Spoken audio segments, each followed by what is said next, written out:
Hello all. Today our discussion will be about transfusion reactions. This not only is helpful for our day-to-day practice in hospitals but also for exam point of view, because this is already a we have already some repeated questions in Central Institute exams like AIIMS, and it is also important for PGI exams and GMR exams. And nowadays, since NEET exams are also based on some clinical scenarios kind of questions, we can also expect such kind of questions in NEET exams also.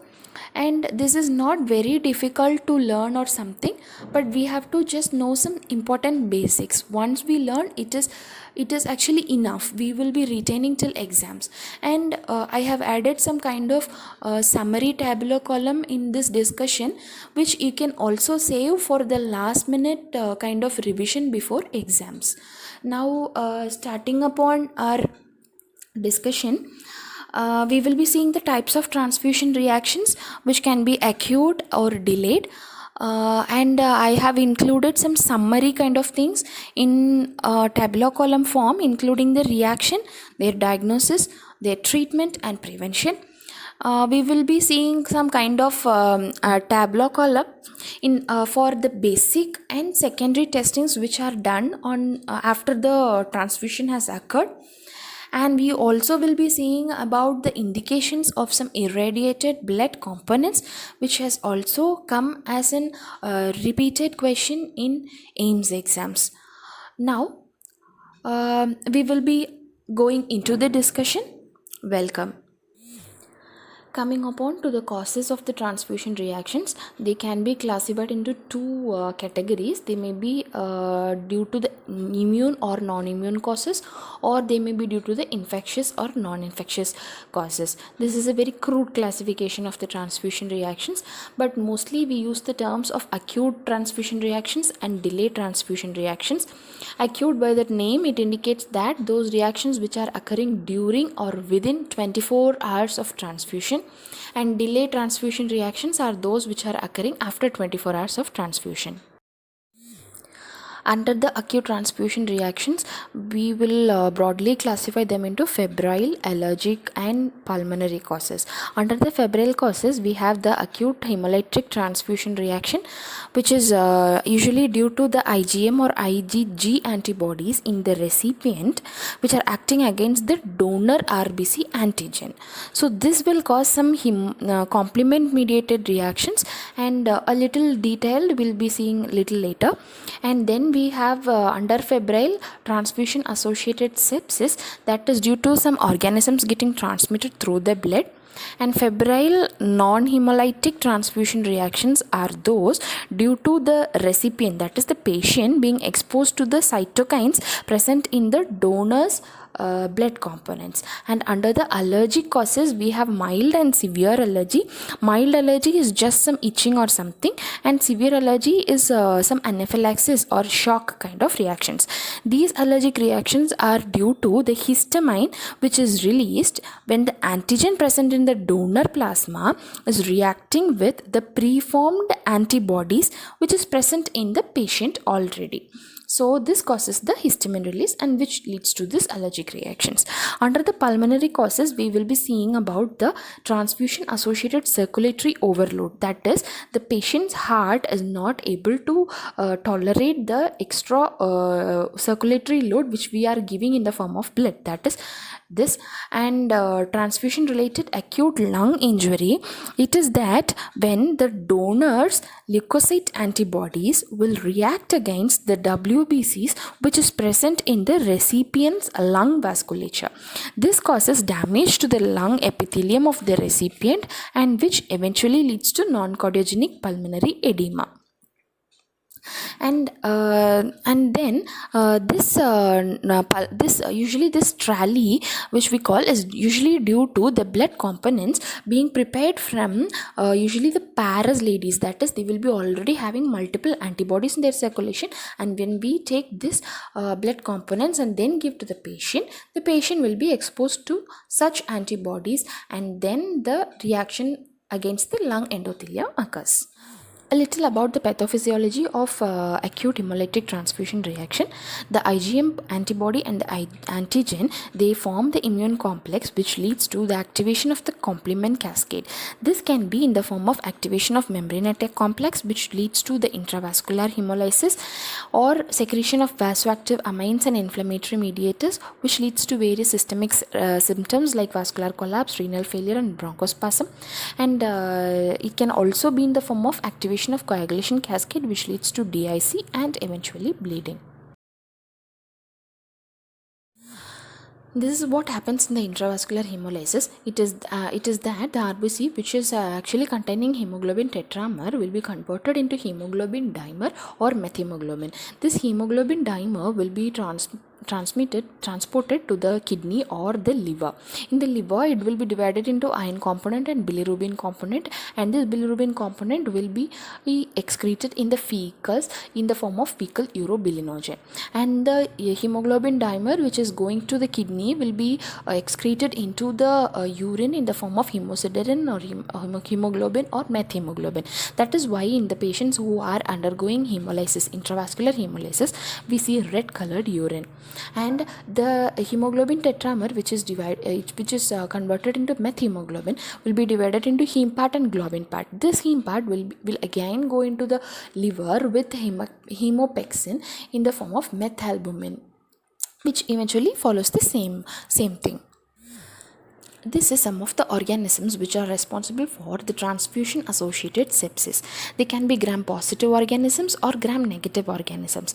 Gram-positive organisms include the Staphylococcus species, Streptococcus and Bacillus. They usually come from the skin flora. And gram-negative organisms include Serratia, Yersinia, Acinetobacter, Escherichia, and Pseudomonas or Providentia. They usually come from the bloodstream of the donors, and also these organisms can also come from the natural environment when no proper precautions are taken in the time of collection. And this is some of the criteria which is used for the diagnosis of TRALI, that is transfusion associated acute lung injury. It is that the onset should be within 6 hours of transfusion. That is the symptoms of the patient like dyspnea and orthopnea. These kind of reactions usually indicate the TRALI, and this TRALI should have an onset of within 6 hours of transfusion, and the oxygenation showing SpO2 less than or equal to 90% in room air, or partial pressure of the arterial oxygen to that of the fraction in inspired oxygen with less than or equal to 300 millimeter mercury, and chest X-ray showing evidences of bilateral infiltrates. And BP, that is it should not have any evidence of left atrial hypertension, or the pulmonary arterial occlusion pressure should be less than or equal to 18 millimeter of mercury. This is the X-ray of a patient who is undergoing transfusion. This is before the beginning of transfusion. This is the X-ray of the same patient after 2 hours of transfusion when he had symptoms of dyspnea and orthopnea, and from this X-ray we found out that he is having TRALI, that is transfusion related acute lung injury, which matched with the diagnostic criteria which we discussed before. As I said before, now we are seeing the summary of the transfusion reactions, acute transfusion reactions, in the headings of symptoms, diagnosis, treatment and prevention. First, looking upon acute immune hemolytic transfusion reaction. As the name indicates, it says immune hemolytic. So there is some intravascular hemolysis. So the symptoms will be fever or chills, back pain, hemoglobinemia, hemoglobinuria, hypotension, renal failure, shock and DIC. And diagnosis part, we will be seeing the DAT positive, that is direct antiglobulin test. This DAT test will be discussing then and there in this discussion, and this DAT test is nothing but it is used to detect if any antibody is attached to the RBC of the patient, and this DAT will be positive in case of this, and hemoglobin will be reduced because it is getting excreted in the urine and the plasma, and LDH will be more, bilirubin will be more, and haptoglobin will be less. Whenever we see this kind of reactions, we should immediately disconnect the transfusion and maintain vascular access, and we should maintain the BP and renal blood flow we have to maintain, and if there is any DIC we have to treat it accordingly. And the prevention is that we have to properly identify the patient before transfusion. And coming on to the acute non-immune hemolytic transfusion reaction, as it says non-immune, it is usually asymptomatic except that the patient will have red colored urine, that is hemoglobinuria, and the diagnosis we will be having that negative, and in this case also we have to discontinue the transfusion and maintain vascular access and maintain BP.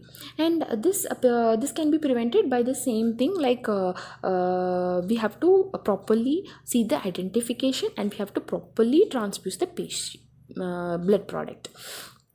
Coming on to the transfusion associated sepsis, the patient will be having fever or chills, usually more than 2 degrees Celsius rise in their temperature, hypotension and shock. In this we will be seeing that negative, and we have to actually diagnose this by gram stain of the blood bag, the culture of the blood bag and the culture of the patient. And the treatment is discontinuing the transfusion, maintaining vascular access and considering initial broad spectrum antibiotic cover. And the prevention is that from the time of collection of the blood itself we have to follow all the precautions so that there will be no contamination from the skin flora or the natural environment getting into the blood component and thus getting transmitted to the patient. And coming upon to the febrile non-hemolytic transfusion reaction, here we'll be seeing tachypnea, tachycardia and increased BP, fever, chills, nausea, vomiting, such kind of things. And in this also our DAT will be negative, and we have to treat it with antipyretics, and for rigors we have to treat it with as we give Avil or any meperidine kind of things. And prevention is that we have to leukoreduce the components which we are giving. In this case it will destroy the WBC present in the plasma of the blood component, and thus preventing this febrile non-hemolytic transfusion reaction. In all this we'll be seeing that in the diagnosis, if that is positive, then we will be suspecting acute immune hemolytic transfusion reaction. In all the other cases it is that negative.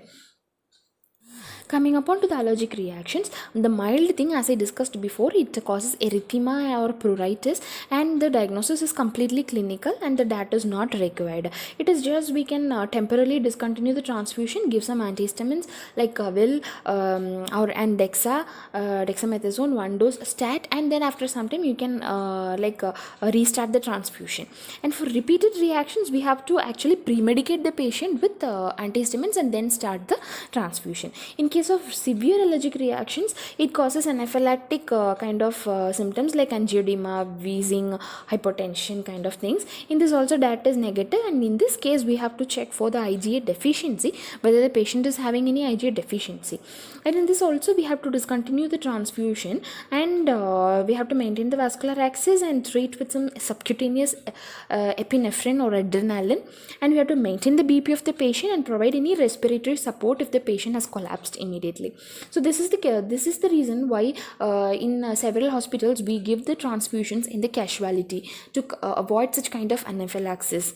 And the prevention is that for IgA absolutely deficient patients we have to provide IgA deficient blood components, and this may not be possible in the scenario of first transfusion, and if a patient is found to be IgA deficient, we can actually follow this. Coming upon to the pulmonary causes of pulmonary kind of reactions. In case of TRALI, as we already saw the diagnostic criteria of TRALI, we can diagnose it, and then in case of any TRALI we have to discontinue the transfusion and maintain vascular access and give supplemental oxygen and mechanical ventilation if needed. And we can in this case of TRALI we can actually use only male only plasma, that or any irradiated kind of plasma or blood components we can give the donors. And at the end of this discussion we will be seeing about various indications where we have to give the irradiated or the WBC depleted blood components to the patients. And in case of TACO, that is the circulatory overload, we can find severe hypoxemia, increased BP and JVP distension, and increased central venous pressure. In this case also, we will be seeing cardiomegaly in the X-ray and pulmonary edema and distended pulmonary arteries. And we can also diagnose this by means of BNP. And in this case, we have to give a upright posture of for the patient so that the flow is appropriate and the supplemental oxygen can be given, and diuresis is the main immediate treatment for this. And prevention can be that it may be slower transfusion rate and transfuse in small volumes. Now coming upon to the delayed transfusion reactions, that is those occurring after 24 hours, they can be serologic or hemolytic reactions, transfusion associated graft versus host disease, or post-transfusion purpura or iron overload. Coming upon to the gist of these, the delayed serologic or hemolytic transfusion reaction is usually asymptomatic, and we can diagnose this only by reduced hemoglobin. That is, even upon transfusion, if the hemoglobin is not at all increasing, you suspect of the delayed reactions. Treatment is as needed, you can tell, as it is actually asymptomatic. There is no proper treatment for that. And if you encounter such kind of delayed transfusion reaction in a patient during the next transfusion, we can usually give antigen negative AHG cross matched compatible components. And the prevention is that acute record keeping, so that whenever the patient goes for some transfusion, he will be noted upon, and all the pre-transfusion testings will be completely checked for the patient, and then the transfusion will be proceeded. In kind of delayed hemolytic transfusion reaction, the patient will be having any flu-like symptoms or pallor or jaundice, and this can be diagnosed by reduced hemoglobin or increased total bilirubin.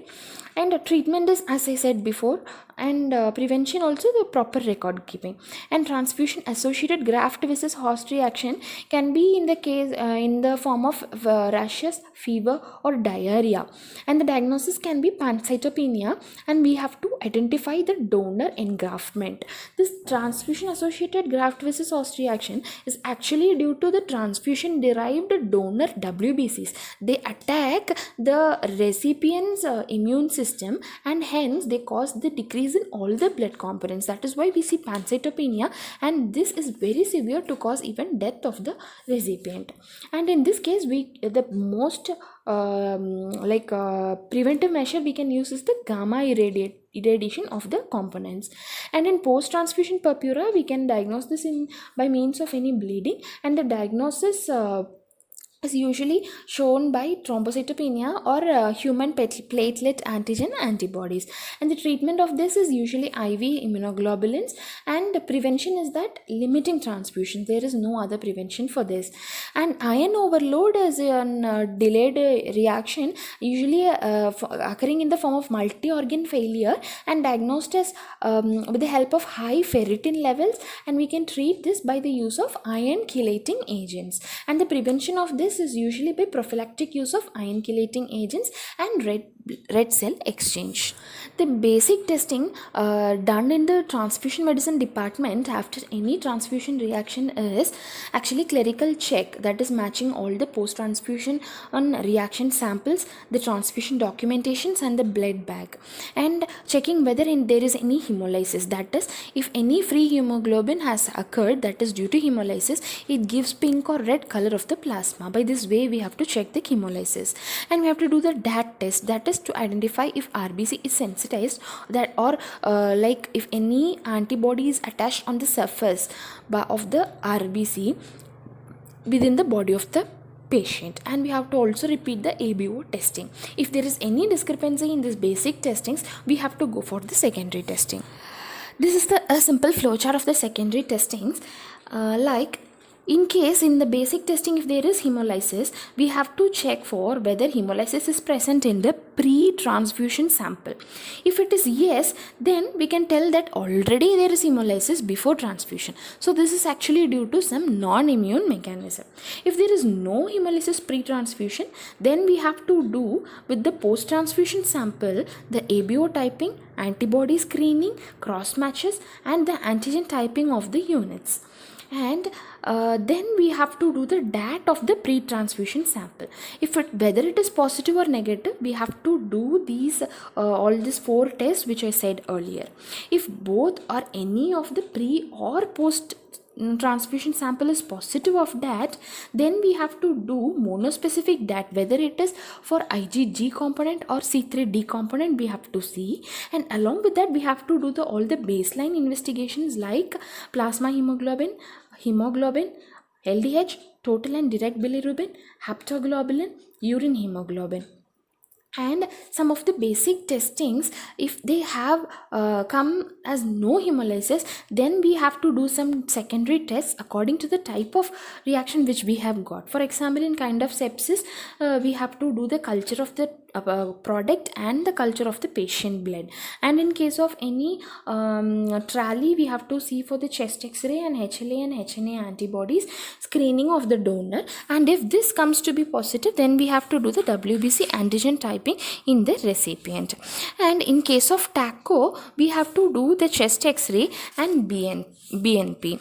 And in case of any allergic transfusion reaction, we have to see the IgA levels and anti-IgA levels. Here are some of the indications of transfusion of irradiated cellular blood components. That is, in case of any immunocompromised states, according to the patient's condition, we have to give irradiated components in case of intrauterine transfusion for any infants with low birth weight, whole blood exchange in neonates on extracorporeal membrane oxygenation, or any congenital immunodeficiencies, any hematopoietic progenitor cell transplantations, and or any solid organ transplantation, acute leukemia, Hodgkin's disease, or patient with B-cell malignancy, or patient receiving fludarabine or any kind of immunosuppressants. And in case of immunocompetent state, when we have to do irradiation is when the component is actually taken from any of the close blood relatives, or if there is any HLA matched platelets or granulocytes, or in case of cross matched platelets or granulocytes. And then in case of granulocyte components also, it is safe to do irradiation always.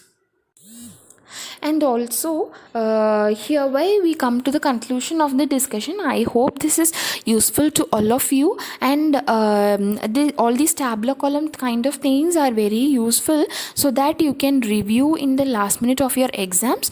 And this part of transfusion reaction is mainly important for kind of central institute exams like AIIMS, JIPMER and PGI. And also nowadays, since the NEET exams are based on this practical oriented questions, there are high chances of clinical scenario questions coming in NEET exams also. All the best. Stay safe.